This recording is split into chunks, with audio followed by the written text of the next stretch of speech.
turns off because sometimes it does. Can you still hear me? Yeah, we can. Awesome. Cool.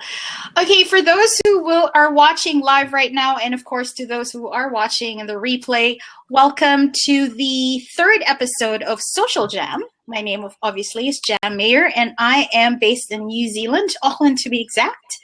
And tonight we do have Ken Brickley, CEO of BuddyBid.com.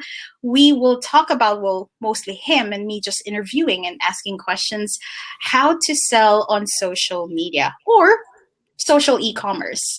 So we will try to do it probably in an hour up till 9 o'clock or so, but it depends. If you guys would like to jump in, we will open 2 seats for anyone who's brave enough. Or if you just feel comfortable just being, just chatting over at the right side, that's fine as well. So thank you so much, Ken. Please introduce yourself to the world. My name is Ken Brickley. I, as Jam said, run a company called BuddyBid.com.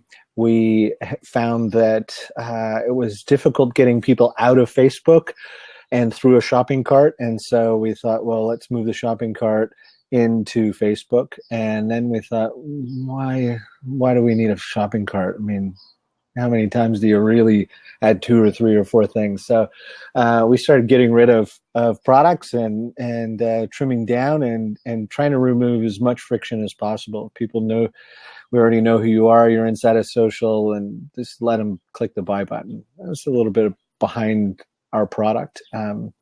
I caught the bug early in e-commerce when my good friend and quasi-godfather years ago, this is back before Google, was placing advertisements for his industrial boiler company on Yahoo. And these are big boilers that provide steam for power plants and tomato factories and so forth. And we did that for like 3 or 4 or 5 months and not a single phone call. And then suddenly the phone rang once, and it was somebody had, I don't know, blown up a power plant in I think it was actually in the Philippines, and and they had a $1 million a day penalty clause in their contract, and they needed a boiler as fast as possible flown overseas, and so we made a few coin off of that, and I thought, ooh, okay, all right, I caught the bug. I can see how this internet thing is definitely going to is going to make money for businesses. So anyway, that's a little bit of background. That's awesome. Thanks, Ken. Okay, well, let's start off with my questions, and then again, there are 2 seats that we're going to open up. So whoever would like to jump into the conversation, please do. And yes, Chris, it's a hell of a penalty. All right. Very generic question. You're into social commerce. I mean, what's it like right now? I know I've asked probably the same question and smack over for those here. I mean, November 2015, what's it like? I mean, are there more people who are actually open to selling on social media? Is there more business? Yeah. Listen, it's in terms of businesses understanding that their customers are buying in social, I think it's every month is, I suppose, easier to introduce the concept to business owners than the previous month. And in part, I think, look at Pinterest and look at all of the buy, sell, swap groups inside of Facebook. I'm not sure if that's overseas yet. I know they've been trialing that in New Zealand. So that's for those of you who haven't seen that, commerce is coming to Facebook very quickly in a big way. It's a tidal wave. There's a fifth of New Zealand's population already inside of these buy, sell, swap groups. I mean, traditionally, a place where you would go to eBay to buy or sell, your lawnmower or something like that, and they're popping up inside of these small micro geographic groups, and Facebook's now added a fantastic feature that allows you to put a $ next to the product and then mark that it's sold when it does get sold, and so you're not getting bombarded with IMs.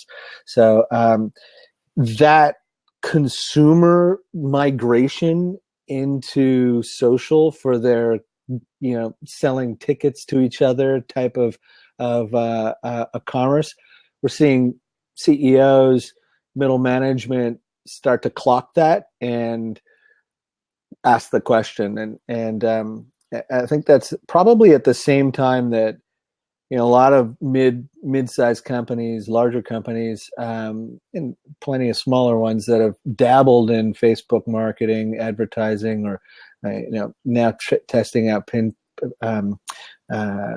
not just Facebook, but any social advertising. They've spent money inside of it, and then somebody upstairs is saying, "Yeah, right. Where's the return from this? Let's look at the numbers." And so, yeah, it stimulates the conversation about commerce and ROI for sure. It's interesting. I've noticed that you did say about the $ in Facebook. There is actually a page or a group. I'm not so sure, but Buy and Sell Auckland. I don't know if you've seen it. Yeah. So that was the first time I've ever seen. I was like, oh, I was wondering if it was a separate app. I mean, I haven't really researched so this is Facebook's product. They have a commerce team dedicated to it. The product manager at Facebook happens to be a Kiwi, and so Facebook is a great testing market. It's sort of on the other side of the world. You can do lots of things wrong, and nobody will find out. Yeah. So the benefit to that is we get to see a tremendous amount of early product testing, and so we're playing around with that. Playing around with API calls into those types of products that allow the process to be as easy as possible for a business owner, but also to make your ad spend going forward smarter and smarter with each week that goes by. And we'll get into that through the conversation. Cool. Awesome. And to the guys who are in here, if you have any questions, I'm trying, Ken, I know this is just my third episode, but I've been trying to lure these guys to come in and be brave. Cool. Yeah, because hop in. Yeah. Hop in, please. Open seat. Seriously, just click on join in so we can see you. If there's anybody remotely connected to the wine industry or the media industry or travel or mortgage or sport, loyalty programs, hop in, because these are areas that we have experience with, and love to chew the fat on any of those verticals. Wendy says I need to have a shower first. 7 a.m. on their end. So, hey, I just came from a jog, so I'm like literally dripping with sweat. So I came in, I thought, oh my God, is this a video? Oh shoot, it's starting in 10 minutes. There you go. But come on in, Wendy. Anyway, yeah, I mean, I think just probably at a high level, a couple things that I mean, we've had a lot of experience in selling wine. So one thing I'll say about social commerce is that it's, Google's sort of traditionally the bottom of the sales funnel, right? You search for something, you want it. Facebook and Pinterest and these social platforms that lend themselves toward commerce, we're finding are either way up in the top of the funnel, or they're also right at the bottom, and it's similar to the checkout counter. You're going through, it's an impulse purchase, and we would have sold about 50,000 bottles of wine in Facebook in Australia this year, and wow. These are people seeing something come through their news feed and that looks like a good deal, and it's theirs. And it's there's something to be said for that, right? Every time somebody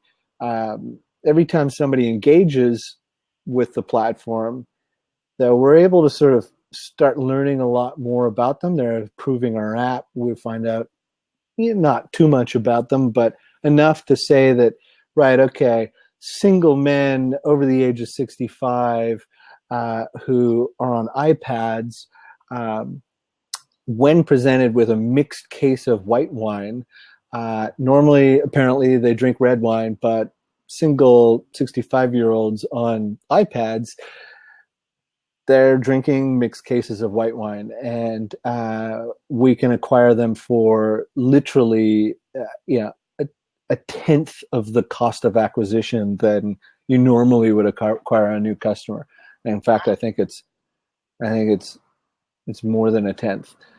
So just more than a tenth. But anyway, it's still significantly profitable compared to other channels, and so that's an interesting. We've hundreds of anecdotes like that, but that are great chuckles. But anyway, so I digress. Right.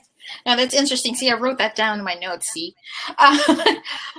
before we have a question from Ray, but before we answer that question, one. And correct me if I'm wrong, if it's a misconception or it's most of the, at least small business owners that because most of my clients are small business owners. And when we talk about selling on social, whether it be obviously the new thing on Facebook or whatsoever, and it's really a big question mark. And one thing that sticks out really is, well, okay, I'm going to start selling on Facebook, for example, or whatever, any other social networks through chat and stuff. Yep, but I still have to spend on marketing anyway. What are your thoughts on that? I mean, is it a prerequisite that you really need to market it? Or is it as easy as, well, I've got my page or the app to help me sell on social media and that's it? I think Facebook and Twitter and the newspaper and the radio station, they're all media, right? You wouldn't produce a radio spot and then not spend for airtime. I mean, it's the same thing. So it's reach and repetition, and all of the same stuff applies.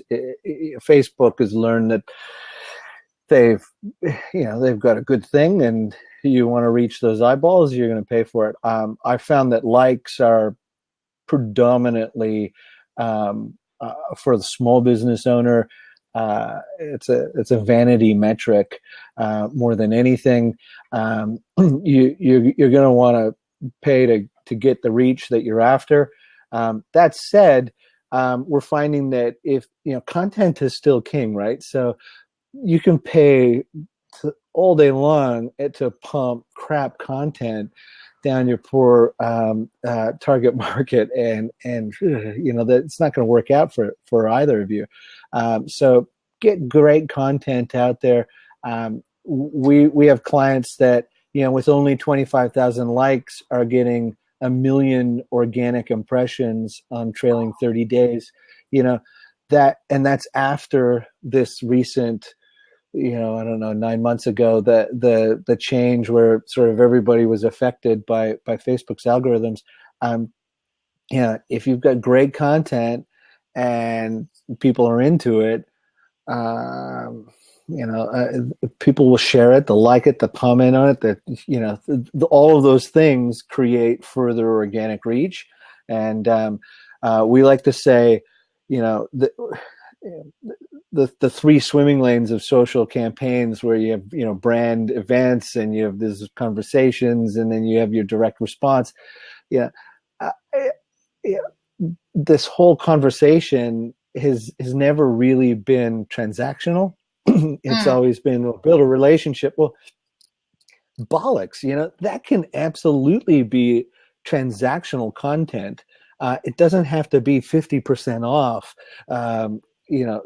noise that you hear all day long. It can be subtle, it can be fun, and it can be If you want it, click here, and you don't even need to ask that question anymore. You just provide the link. And we've had, just back on the wine subject, we've had cute memes, like glass, if it's this full or that full or that full. It was like a good day, a medium day, it was a terrible day. Those sorts of goofy stuff. They sell a lot of wine, and it's just content that's coming through. You have a chuckle. Oh wait, there's a link. Yeah, I know what that link is. I've seen that link before.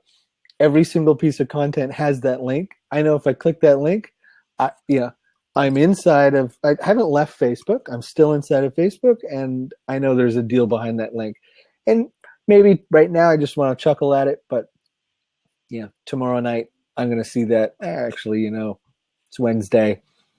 I'm going to. I'll buy a 6-pack of wine and have it here by Friday. Yeah, that's. Don't know if that answered your question. No, it pretty much did. Yep. I just want to say hi to Dan, who just joined us, and now it's Jamie, right? Yep. We're all good. Please tell us, by the way, where you are in the world. So it would really be nice to see. I know Ray's from the Philippines for sure. Ooh, Australia, Minneapolis. I see Ray's question. How do you address the challenge to sell without neglecting the social aspect of the platforms? One of the things that we've done, because there's nothing more annoying than 50% off in between pictures of my daughters and and friends. We've built an auction platform inside of Facebook. So auctions are I believe the oldest form of commerce going, thousands of years old, and they always centered around social, people coming together, discussing how much something was worth, and that's been fun. We've found that triggering social actions against those present zero negative hides, zero spam reports. People are always interested in what their friend bid on, and they'll click in, and they don't necessarily bid against their friend, but they poke around. And from a brand perspective, there's nothing better than having one friend passive. Okay, it's passive, but it's a friend turning to another friend and saying, yeah, I believe in this brand enough to bid on something, pull out my credit card, and I'm okay with my friends seeing that happening. It's basically, I like this brand and you should buy it too, and that's the holy grail from a brand manager's perspective. I think in terms of, specifically neglecting the social aspects of the platform, if I had to sort of say maybe 2 or 3 things that I, must do's, if in the buckets of do's and don'ts, definitely piggyback trends that are going on. If a cat is jumping a foot high at a cucumber, and I'm seeing mortgage companies literally surface leads for millions of dollars of refinancing by using content of cats freaking out over cucumbers. We have a client in Australia, and that's the brand manager almost had a heart attack and made us pause the campaign. But he had to sort of ease into it. And if most of your clients are small businesses, they're probably not too precious, and they just want more leads. They just want more sales.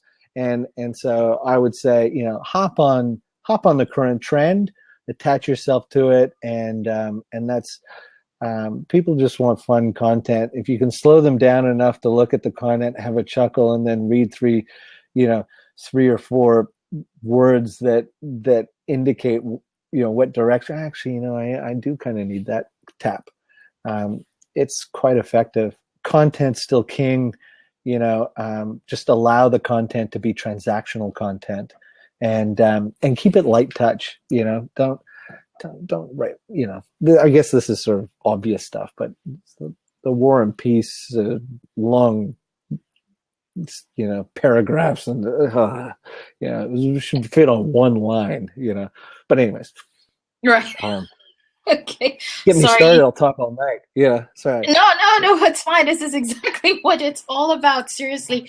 Okay. So you mentioned transactional, and I'm just gonna move that question over there. It's pretty cool. Sorry. Now you just reminded me of me actually testing that on my cat. It didn't work. So just go through my timeline. It's about fifth from there. It just didn't work. Anyway. Okay, let's go back to transactional. Yep. And just clarify, when you say just have transactional, make it transactional, meaning the content. Are you talking about always having a call to action? Is that it? Yeah. And it can be super subtle. I mean, it could, maybe it's just a link. I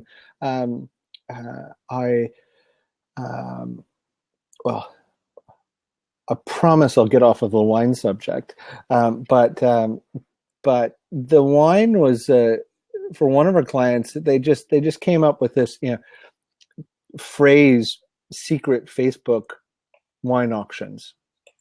And that was it. And with a link after it.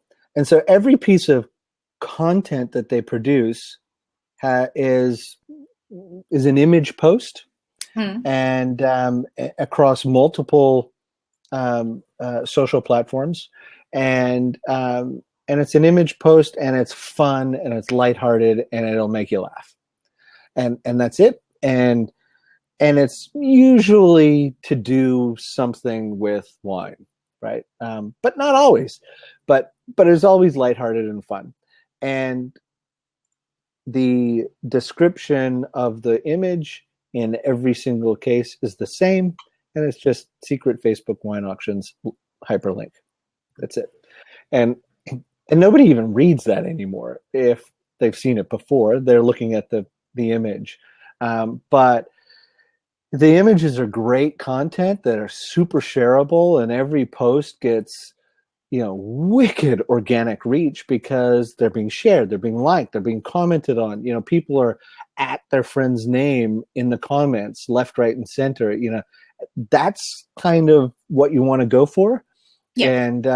And so that piece of content, as it goes from one person to the next, it has a call to action, as you say. Yep. Cool. And it's one click away. It's not a whole 17 fields to fill out to become a member, to then go over here and add it to your cart. You're already logged into that platform. Should be 2 clicks and the product is yours. That's what you really need to get to.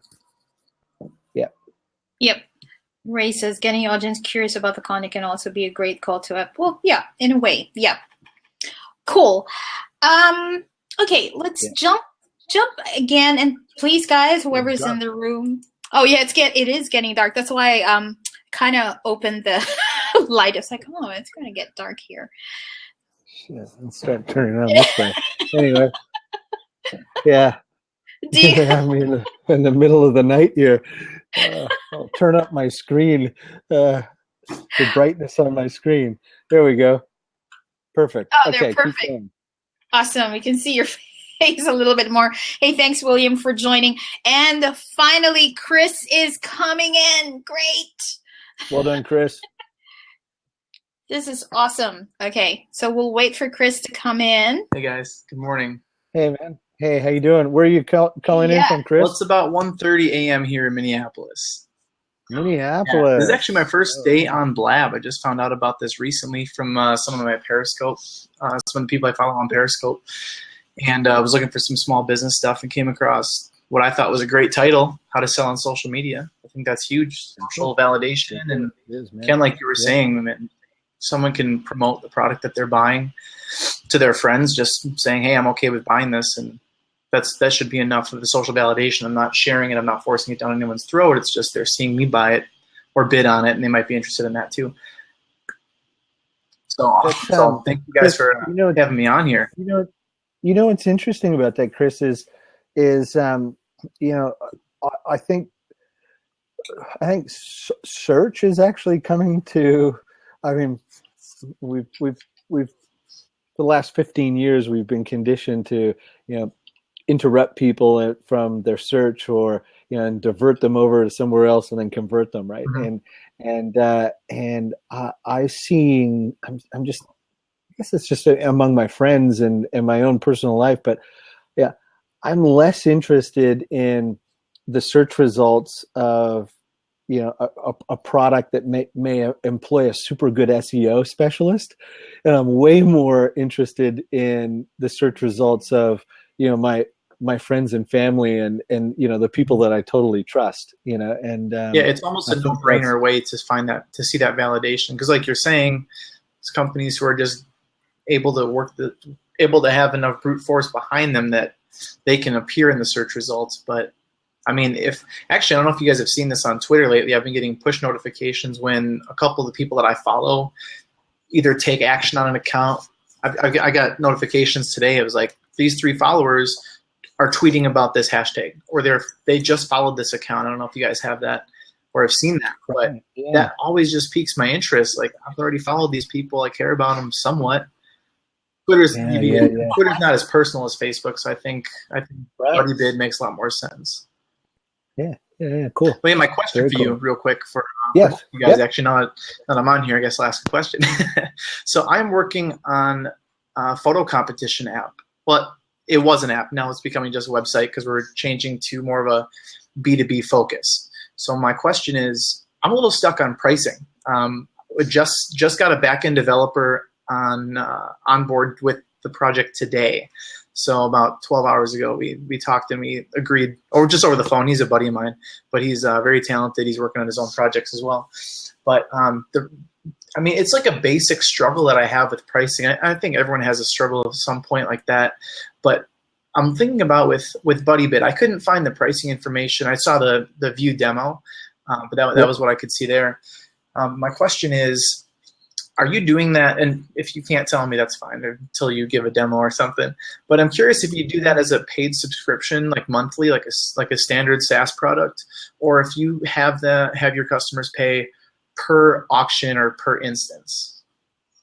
No, it's a good question. It's a flat monthly fee, okay, plus a percentage of transaction. Okay, and so that varies from market to market. We have a tremendous amount of auto dealerships actually on side of Facebook as well, using BuddyBid more as a listing service and lead generation tool. So we're not charging a percentage of transaction on a car, for example. And so we have, it's kind of the reason why we don't have the pricing on our front page, but it's different by vertical market. But yeah, we it's essentially, buy now product, an auction product, and a lead generation product, and they're they're in general, it's a SaaS month by month pricing. And if I can just a little, go ahead. Yeah. No, go ahead. Yeah. I was just curious if I could dig in a little bit. Just to tell you a little bit more about my project. My goal was to have it per instance and then provide analytics per competition, and also get some email leads to capture that and have that. I wasn't set on any numbers or anything like that, but I mean, right now it's just that divergent. And like you said, it's come down to your different verticals. So I think that's going to be part of it. We're going to sign up some beta testers and get their input on it, give them free accounts for life, but just get their input on what makes more sense to them. But in your experience, when someone finds that the auction has helped them, I assume that they'd be more interested in doing a monthly subscription instead of having to constantly renew it or constantly buy that over and over. If it's working for them, just subscribe to it. But do you have a limit of, just out of curiosity, is there like different tiers that you have that they can run a different number of auctions at once, or is it? No, unlimited. We really want people to use the platform absolutely as much as possible. Okay. And so the more that our clients sell and make money, the more that they will want to keep using the product. And we don't want to do anything to limit the amount of products that they can sell on the platform. And so that's a core fundamental. And frankly, in most cases, we're taking a percentage of the transaction. So, we want them to sell as much as possible as well. Yeah. So that's sort of, there we go. That's a little bit more bright, a little bit more light on me. There we go. Yeah. I mean, that's probably the other thing is, if it's what did you say? It was a competition app? Image competition app. There's going to be two. Right now, we're going to start with two different versions of that. Either the company can input their own content and have it sort of like a poll that they send to their fan base, or we allow them to set up a hashtag and set it up as kind of a hashtag competition. So those photos are pulled in, and then people can vote on one of the images that they like best, and of two at a time or something like that. It's the data that you're surfacing out of that. I mean, it's a photo competition, but I mean, if it can be veered toward anything transactional, the telephone number, email address that you're probably capturing out of that process could be for the right company using that app, highly qualified leads. And so, the value of a lead could be $2 or $3 or $4 or $500 per telephone number, depending on what vertical that you're in, right? And so, highly qualified leads are absolutely gold, and it's a perfect platform to do that sort of thing. We in our product with BuddyBid, every time that you place a bid on an item, a few things are happening. One, my friends can see that I just placed a bid on that product, and so your brand goes viral. But the second thing, we're dropping cookies. And the third thing, we're surfacing demand. So let's say I'm a watch retailer or watchmaker, and normally I have a little store on eBay or Amazon, and I sell my watches on Amazon, and that's great, except when we're at Thanksgiving tomorrow, and I say, "Nice watch, Chris. Where'd you get it?" "Oh, yeah, I got it on this Amazon store. I got it on this eBay store." "Oh, yeah, cool. I need to get on there." And I'll do a search on there. And poor Bob, the watchmaker, totally misses out on that brand exchange. His brand equity is 100% lost. Total waste, right? And especially even worse if he's spending any sort of marketing. He has email that he's sending out. He's probably got a little newsletter that he sends out to everybody, and drives them back to a portal that's one click away from all of his competitors, right? And so what we're trying to do is keep that corralled, but all of those underbidders for Bob the watchmaker, he might have put something up for auction and it's sold, but the person that bid $4,900 on the watch and missed out on the auction, Bob's going to find a watch for the guy who bid $4,900. He's absolutely going to do that, right? So that's and he's got their telephone number and email address. You pick up the phone and say, "Oh, yes, man, it was close. You missed out on that." Listen, oh, you're interested in the Rolex Submariner? Well, I don't have a Submariner, but have you thought about and so there goes the conversation, right? And that's translated to many different vertical markets, and I think the same underlying value can be, if you can make your product part of that type of value offer, part of your product, in the way that you sell your product. It's like, it's not about a photo competition. It's about surfacing demand from your customers. Right. I like the way to look at it. And like Ray was saying, actionable data. Everybody talks about big data, right? Yeah, it's not big data. It's actionable data. I want a phone number and an email address. That sort of thing. But anyways, sorry, awesome. I think that's awesome, man. Thank you for the insight on that, and thank you guys again for having me on. I think I'm going to step down from my caller 3 here, whatever number I am. Yeah. But you can stay on, seriously. Yeah, man, that's fine. Yeah. Until we have like another brave soul who comes in. Seriously, you can stay on. It's fine. I gotta go over and mix myself another drink. It's coming up on 2 a.m. That's my goal. Okay. We'll give you some props. Those things, by the way, is just like props to say yay. So it's like I love that. Yeah, I've been dishing them out a little bit tonight too. That's been fun. That's cool. Well, thank you guys again. I'm gonna stick around. Oh, man. Well, happy Turkey Day. Yeah, you as well, guys. Thank you very much. I'll stick around. Thanks. All right, Ray, step up. Let's see this question. Vocalize it. Selling is done steadily. True.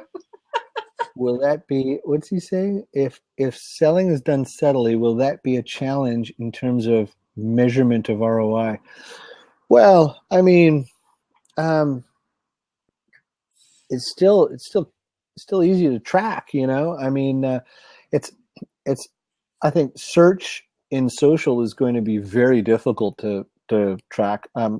Ray and Chris as well, and everybody else on the, I mean, have you guys seen that new feature that you can search through a group timeline or friends timelines now? That's just sort of released here, and okay, you've seen that. I thought it was maybe just here. I mean, give you a great example. Somebody was talking about a VoIP product the other day, and in a group that I belong to, that I really respect these people in this group, and somebody mentioned it. Anyways, I've forgotten about it.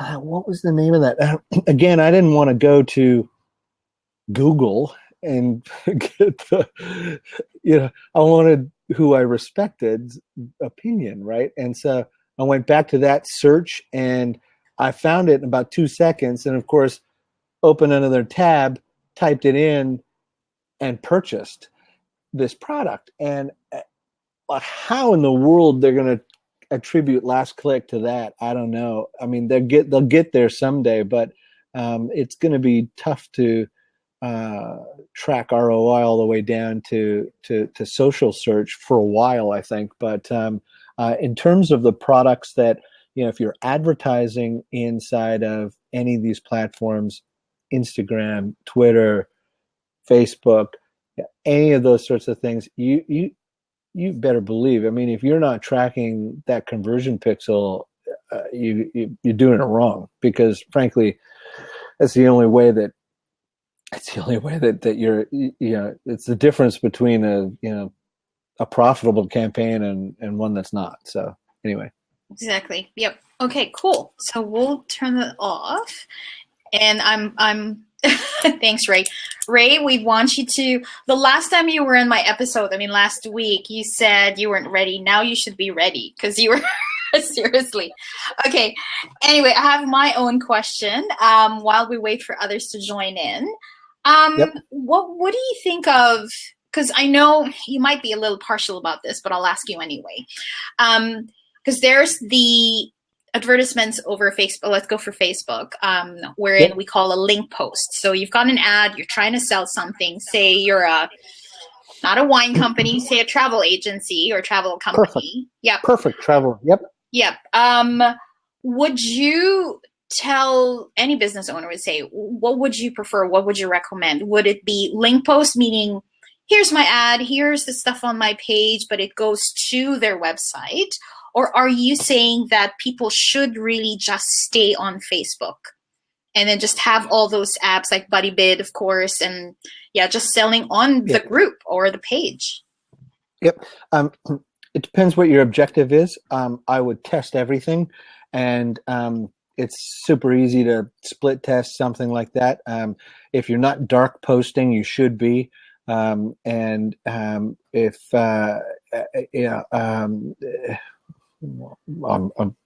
guessing that everybody knows what that is. You if your objective is to surface leads, the new lead tool inside of Facebook's pretty clever as well. And the reason that Facebook themselves are bringing that forth is, again, let me step back. Look at your Google Analytics from your campaigns. It's a link post, and you're pushing it out to your to your e-commerce site or your website. Look at your bounce rates on that. Look at them closely, measure them. I've seen bounce rates out of Facebook link posts, promoted posts. They're atrocious. I mean, they're certainly higher than average, right? And that's just wasted. What you're paying for traffic that's wasted. So if you can lower that bounce rate, that's step one, and then remove as many barriers to a conversion as possible. And so that's why these lead gen product from Facebook and companies like BuddyBid are they're great tactics to surface the demand, extract the actionable data as quick as possible, as few steps as possible, and then from there you can you haven't lost them. If you haven't converted them, you still have actionable data that you can move forward on. On the subject of link posts versus maybe photo posts and video posts, I mean, we're seeing video get so much engagement, right? And not links to YouTube or Vimeo, but loading the video into Facebook so that it starts playing, and all you need to do is tap it to unmute it. It's quite effective. And in your description, again, just treat that video the same way you treat the funny meme. You're right. All of that sort of stuff is can be transactional content. And anyways, trying to ramble a little bit, but there's definitely an opportunity there for you to leverage the video. We've seen content that's really good content. Facebook seems to, and I'd love feedback from everybody else, but Facebook seems to prioritize in their algorithm somehow the like a photo post or a video post over a link post. Like if the objective of that post is driving traffic out of Facebook, it doesn't get as much juice from their algorithm as just a photo post. We found that if we do a really good photo post that's super viral, that'll get lots of comments and lots of shares, and the same thing with a video post, like cat jumping on a cucumber. That sort of content that's going to get tons of likes. In the description of that, you can have a link off to something. We found that the click-through rate is far, far less on the photo than on the link post. On the photo, except, or the link is less? The link will get more click-throughs than the photo, right? However, if you've got really good content and that photo goes or that video goes viral, and not super viral like Mashable viral or anything like that, but it has, I don't know, 50 shares or something like that. That the extended reach from that multiplied by even a lower conversion click-through rate equals more traffic. Does that make sense? Did I get that? No, Yeah. it does. And so, Yeah. No, I mean, based on my experience, just to give a little bit of my 2 cents, so to speak. Obviously, there are a lot of factors when it comes to video posts and stuff, but based on my experience, what I've seen is, for sure, video is increasing. Inherently, not the YouTube types and the link. And everybody's just very visual. I mean, there's been articles that I've read as well, and explaining it scientifically and why that works for people, even more than image posts, which is kind of common sense. But to your point, it seems that it just makes business sense for Facebook. I mean, if I was Mark or the team that does the algorithm and stuff, I mean, why am I going to get them out of the platform? Keep them in as long as possible. The longer you are there, the better. And do you know what I mean? So it kind of makes sense. But based on my experience, video and images, photos is still king versus link post, especially if one mistake, by the way, for just those who are watching the replay, for those who are not, basic beginners or something on social, is just make sure when you do your link post, remove the link itself, because that kind of affects the algorithm in the news feed. Don't ask me how, but yeah, we've kind of noticed that. Anyway, yeah. Just following on to that, Jam, so let's say your content isn't super viral. It's just it's a picture of a 6-pack of champagne. Yeah. Right. And this is a direct response, and I'm trying to get as much ROI from a single post as possible. And I'm not doing a whole bunch of split tests. Still, I'd recommend strongly against not doing split tests. Dark post. I just can't even tell you how many times I will. Everyone in the office will say, "We're going to run these 5," and I'll say, "Oh, that one's going to win." I'm always wrong, right? It's just nuts, right? But still, even if you're running 3 or 4 different tests, but the objective is just very clearly you're in this to convert and get as much ROI as possible, and the content is not super viral. Link post is better. It's going to drive more traffic in the short term, and so I suppose it's sort of knowing your content and sort of there's which play you're going to make, and so bad content, do a link post.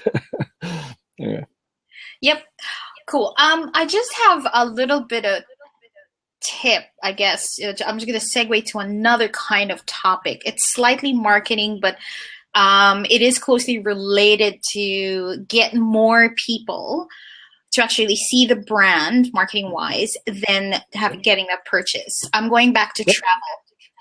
Yep. So one thing that works is actually getting, and this is more engagement now. So it's, say we've got a deal on, I don't know, going to New Zealand and Australia. So sorry for the Aussies with it, but anyway, bad example, right? So anyway, so you would just put a really nice photo, could be a video if you're really, if you've got resources, and you've got, so where would you go, New Zealand or Australia? And right, and the image might not be great visually, it could be just pretty much like, obviously like a landmark, Sydney, Opera House and all that. But those type of posts, what we've found is it's not just for engagement purposes, just like, oh no, so you've got New Zealand or Australia. No, Australia's still the best. Da, da, da, da. You've got hundreds and hundreds of comments. And eventually, and the selling part of that is everybody's thinking about it. And it's like, hang on, why not actually just get the deal? And it's up till like next week, because I've been bombarded with it, and I'm gunning for New Zealand obviously and stuff. Like, oh, maybe I should visit Australia. Why not? And that helps in selling on social media. And that relates to what you've been saying this whole time, Ken, about content and stuff. Even those little subtle type of way of selling or marketing, they don't know, but there's that purpose, that objective. It's like, aha, we got you.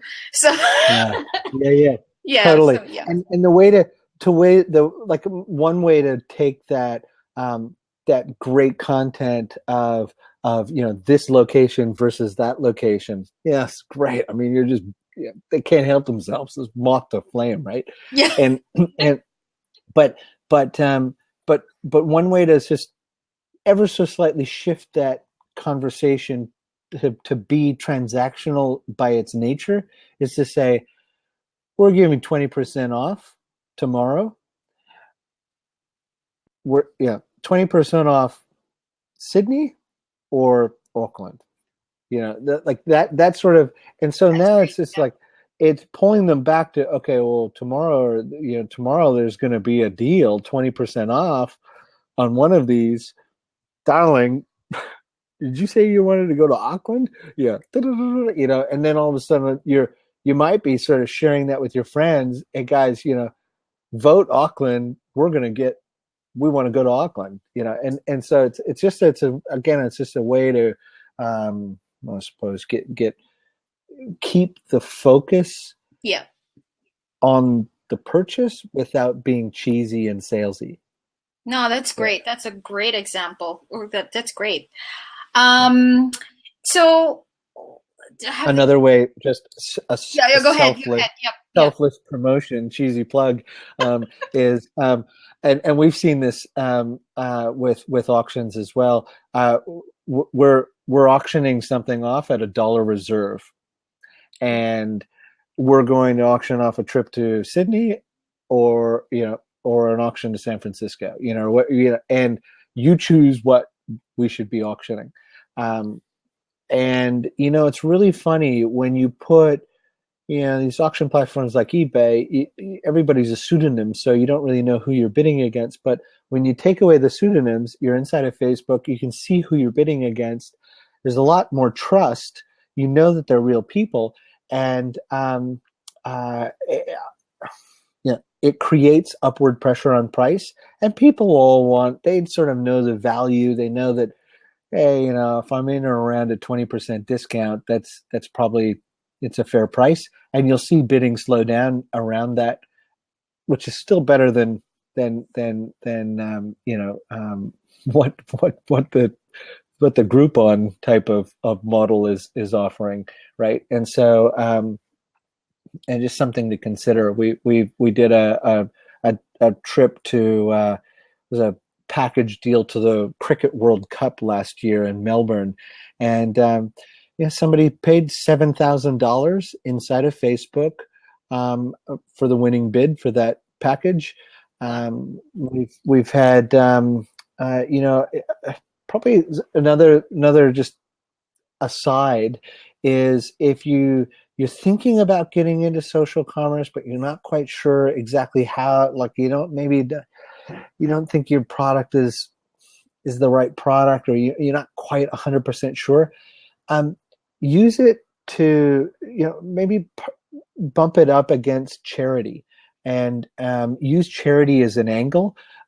We've seen that work very well, and we've had rugby jerseys sell for 2 weeks ago. One sold for $22,000 inside of Facebook, and it was a signed jersey and it was for charity. But what's interesting about that is, because you're inside of Facebook and your audience, your fan base is global. I mean, we just targeted $50 people who like All Blacks in 10 or 12 countries, and we had bidders from around the world bidding on this signed jersey, and we had the exact same jersey listed on the local equivalent of eBay, and it was the local equivalent of eBay sold for $4,500, and Facebook sold for 22,000,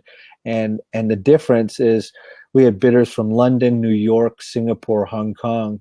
A billionaire from Hong Kong won the auction, right? So, yeah, there you go. All you need are two investment bankers to bid against each other. But anyways.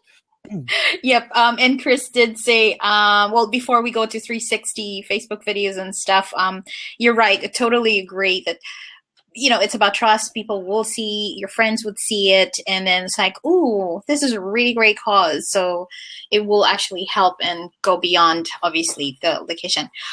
We do have, unless, of course, there are other brave souls out there. Ken, if you're okay with it, we can actually end the session No problem. 10 minutes or within 10 minutes, 10 minutes. Fine. That's Yep. fine. Okay. Unless you guys, sorry. Are you enjoying the dark out? Yeah. At least I can still see your face, so that's fine. So let's go to Chris's speaking of great content, 360 videos. Honestly, I personally haven't seen it. Have you seen the 360 videos in action, so to speak? Clever. Very clever. I think they're great for real estate, no?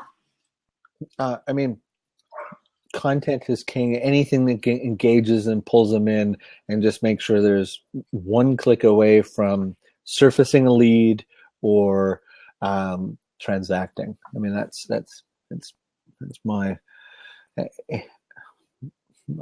suppose, my takeaway. Okay. Yeah.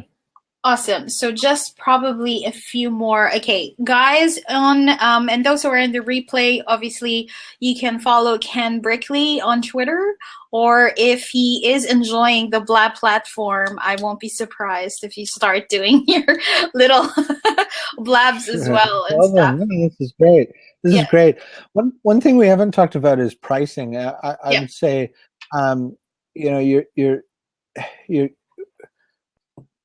we're moving. If you're getting used to or getting started with social commerce, don't get hung up on retail pricing, and a buy now price. Great things about dark posts is being able to test different price points, and you don't your retailers or channel partners will see prices that are, they go to your Facebook page and they, go down your timeline, and they'll see the public post that you have, which you could do with retail pricing. But if you want to test that with multiple different prices inside of dark posts, I mean, it's fantastic. I mean, it's a very, very good tactic that I would. Okay. Is it dinner time? It's getting late, guys. Yeah. Okay. No worries. I'm getting the word. So. Is it noise control? I can take it inside, but we started this much earlier in the evening, so it's getting a little bit loud. But anyways, that's test lots of different pricing, and I would say that's probably one of the best things that you can do. We've seen that in travel. We've seen that in beverages. We've seen that in sport. We've seen it in media as well. And if something has a rack rate, hotels is another one. Everyone's so precious about maintaining this price, but we all know that the marginal cost of that is a fraction of what the retail is, right? And so with dark posts, you can do that, test it. We've also seen the use of custom audiences, and now with Google being able to offer the same type of product, being able to carve up your audiences based on different segments of customers. So let's say you have active current customers might go into one custom audience. Dormant customers might go into another one. Dormant customers that were not very profitable might go into a third custom audience, and so targeting those audiences in different ways with different dark posts. It's just, again, it's absolutely the difference between a profitable campaign and one that's not. So. Yep, that's awesome. No, I totally agree. All right. Well, I know it's getting dark there. Well, it is dark, and I guess we just have to cut the session. We've actually reached an hour, so it's pretty good. Thank you so much, guys, for those who are awesome, here. Guys. Thanks for the feedback there. Yeah, yep. Exactly. And for those who are watching the replay, thank you as well. And Ken, thank you. Seriously, thank you so much for being my guest. Thank you. My pleasure. Absolutely. All Talk right. to you soon. All right. Cheers, everyone.